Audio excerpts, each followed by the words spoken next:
اور بہت ہی نازیبا جملے مولانا صاحب کو کہنا شروع کر دیا. ایک دوسرا تیسرے پہ جب وہ آئے تو میں کھڑا ہو گیا. میں نے کہا شٹ اپ جنرل صاحب، آگے نہیں بڑھنا. سر جی، اور یہ بات جو میں تب بھی آپ سے کے ساتھ شیئر کی تھی کہ معاملات یہاں تک پہنچے تھے، اور پھر انہوں نے جب جنرل صاحب نے کہا میں مارشل اللہ، انہوں نے کہا کہ آپ، پھر انہوں نے بتایا کہ بھی آپ کو اپنے سسرالی خاندان کا نہیں پتا وہ کون سے ہیں، جنرل رضوان اختر کو کیوں فارغ کیا تھا آپ نے. یہ ساری باتیں وہاں پر ہوئی تھیں. پھر باجوہ صاحب ٹھنڈے ہو کے بیٹھے تھے اور انہوں نے کہا تھا کہ ہم آپ کو پھر پورے پاکستان میں بتائیں گے کہ آپ ہیں کیا. اور وہی بات جو میں اپنے منہ سے یہاں پر اس فورم پر نہیں وہ بات کرنا چاہتا، جو جنرل رضوان جو تھے اس وقت کے ڈی جی اے صحیح، جب یہ آئے تھے اپنے کیا نام ہے ان کا، جنرل باجوہ صاحب، تو انہوں نے اپنے 2 بندوں کے ذریعے کس طرح کر کے مطلب وہ بات پھیلائی تھی کہ یہ ان کا جو عقائد ہیں وہ کون سے عقائد ہیں اور یہ کیا ہے وہ کیا ہے. پھر ان کو عمرے وغیرہ کر کے میلاد وغیرہ کروانے پڑے، عمروں کی تصویر شیئرز کروانی پڑی.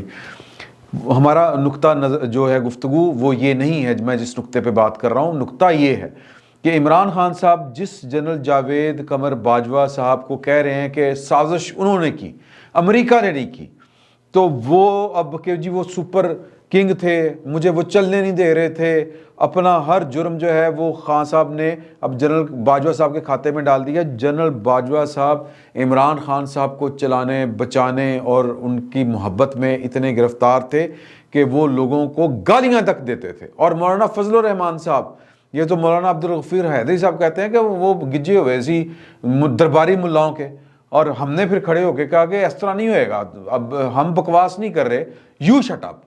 تو یہ یہاں تک کس کی محبت میں گئے تھے؟ وہ بھی خیر محبت عمران خان صاحب کی محبت نہیں تھی، وہ مفادات سیم تھے. پوائنٹ اس میں یہ ہے. تو ایک تو یہ نقطہ ذہن میں رکھیے گا کہ یہ جو محبتیں ہوتی ہیں یہ ان میں اخلاص نہیں ہوتا، ان میں مفاد ہوتا ہے، ان میں پیسہ ہوتا ہے. اور پیسہ کس کا ہوتا ہے؟ اس قوم کا پیسہ ہوتا ہے، اس ملک کا پیسہ ہوتا ہے، اس ملک کے وسائل ہوتے ہیں جس کے اوپر قبضہ جمائے رکھنا ہمارے ہاں ایک خواب ہوتا ہے.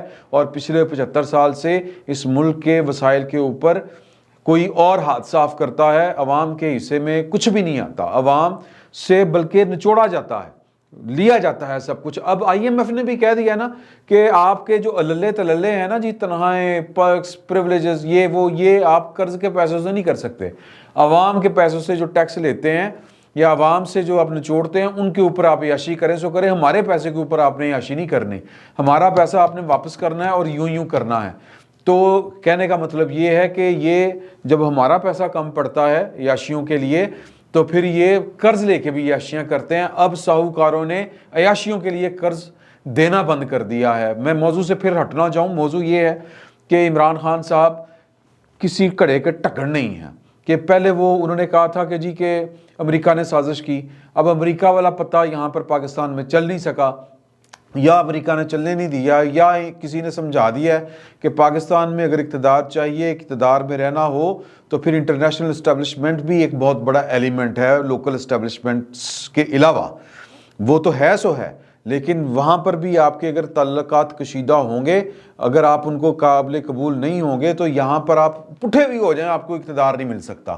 تو خان صاحب کو یہ بات سمجھ آئی ہوئی ہے، اب وہاں پر سے لے رہے ہیں یو ٹرن، اور یو ٹرن لینے کے بعد اب وہ ملبہ گرا رہے ہیں باجوہ صاحب سے، باجوہ صاحب کے اوپر. اور عمران خان صاحب کو اتنی بھی نہیں سمجھ آ رہی کہ یہ بات اچھی لگے یا بری، یہ بحث طلب بات ہے، لیکن یہ اپنی جگہ پر اسی طرح یہ حقیقت ہے جس طرح امریکہ ایک حقیقت ہے دنیا کی، اسی طرح پاکستان کی اسٹیبلشمنٹ بھی پاکستان کے اندر ایک بہت بڑی حقیقت ہے، بلکہ ریجن کے اندر ایک بہت بڑی حقیقت ہے.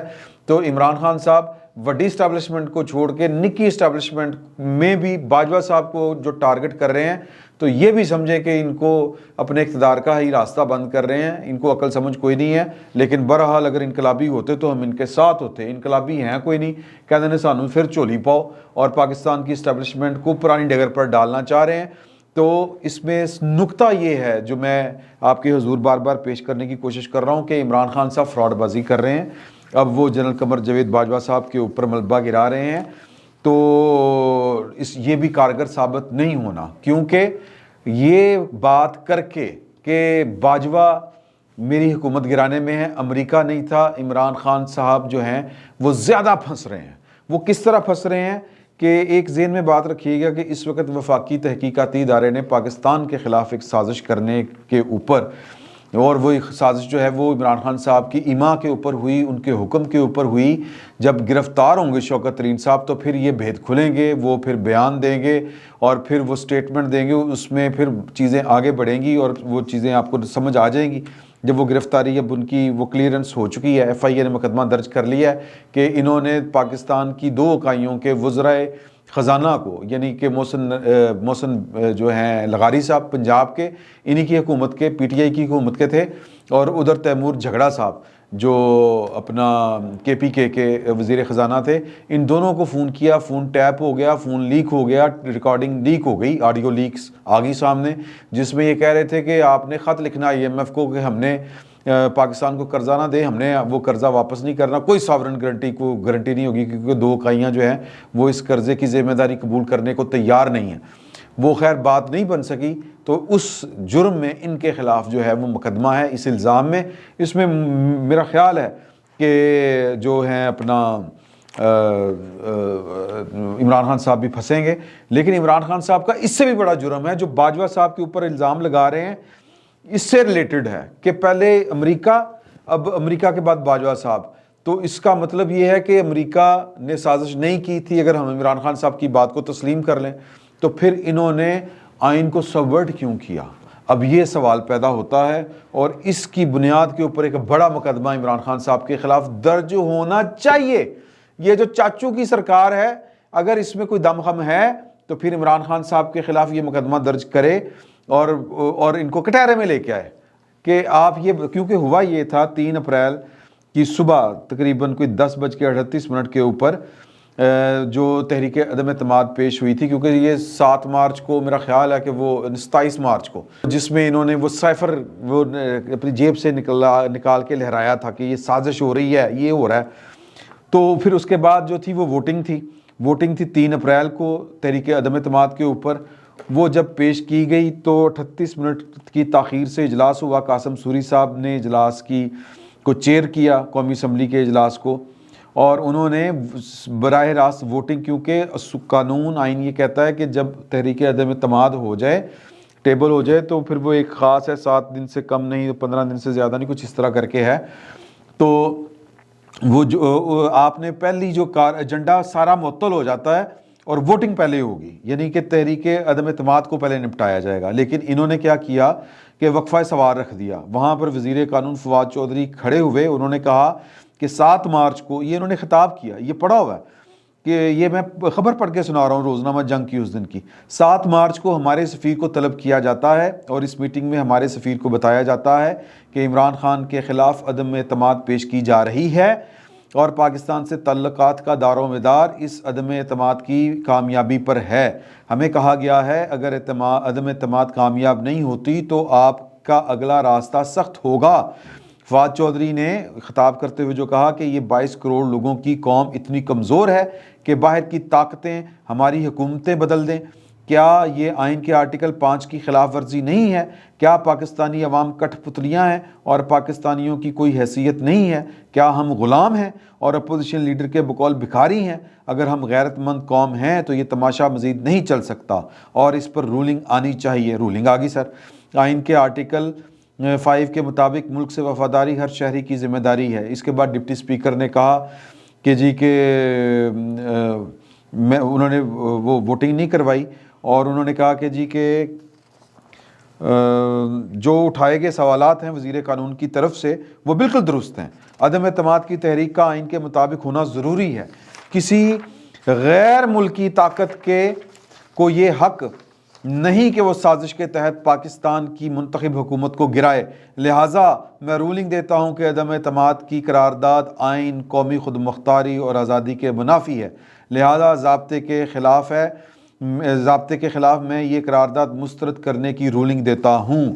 تو سر یہ اب بتائیں ذرا، اور پھر اس کے بعد کیا ہوا کہ ادھر یہ رولنگ ختم ہوئی، ادھر پہلے سے یعنی قومی اسمبلی کی کاروائی ختم ہوتی ہے اور ادھر پہلے سے ریکارڈ شدہ جو عمران خان صاحب کی تقریر ہے وہ نشر کر دی جاتی ہے کہ جی کہ اسمبلیاں میں توڑنے کا اعلان کرتا ہوں. تو اس کا مطلب یہ ہے کہ یہ پوری پلاننگ کے ساتھ، سوچ سمجھ کے، منصوبہ بندی کے ساتھ یہ سارے کام کیے گئے تھے. جھوٹ کی بنیاد کے اوپر پاکستان کا آئین سبورٹ ہوا 3 اپریل 2022 کو. مقدمہ تو یہ بنتا ہے، یہ ہے غداری کا پرچہ کرو، لیکن چاچو کا نکل جانا ہاسا ہے جی، کیونکہ سپریم کورٹ نے بھی اس کے اوپر کہا تھا کہ یہ آئین کی خلاف ورزی ہے جو رولنگ اسپیکر قومی اسمبلی نے دی ہے. پھر اس کے بعد باندھ کے مارا تھا 9 اپریل کو، اگر آپ کو یاد ہو کہ اسپیکر کو سٹیپ 1 سٹیپ 2 سٹیپ 3 یہ احکامات تھے کہ یوں کر کے آپ نے ووٹنگ کروانی ہے. تو سر یہ ہے، اور مجھے لگتا ہے کہ اگر شہباز شریف صاحب ایک لندن کا دورہ انہوں نے حالیہ دنوں میں، آنے والے چند دنوں میں اگر فرما لیا نا، یا لندن والے پاکستان آ گئے، تو عمران خان کے خلاف یہ 3 اپریل کا یہ جو ہے امریکی سازش والا جو ڈھنڈورا، جعلی ڈھنڈورا جو پیٹ کے انہوں نے پاکستان کا بیڑا غرق کیا دوسرے الفاظ میں، اور پاکستان کو ڈی ٹریک کیا، دستور پاکستان کو ایک حساب سے سبورٹ ہی کہہ لیں آپ، یا مس یوز کیا، جو بھی کیا، اس کا مقدمہ بنتا ہے. اور یہ مقدمہ میرا خیال ہے کہ عمران خان صاحب کی جان نہیں چھوڑے گا اگر یہ حکومت کے گڈوں گٹوں میں پانی ہوا اور اس نے یہ کام کر لیا. ورنہ ڈرتے رہنا کہ بندیال صاحب فلانا صاحب پتہ نہیں کی ہو جائے گا. تو سر پھر مزے چکھ دے رہو گے. فی الوقت اتنا ہی، بہت بہت شکریہ.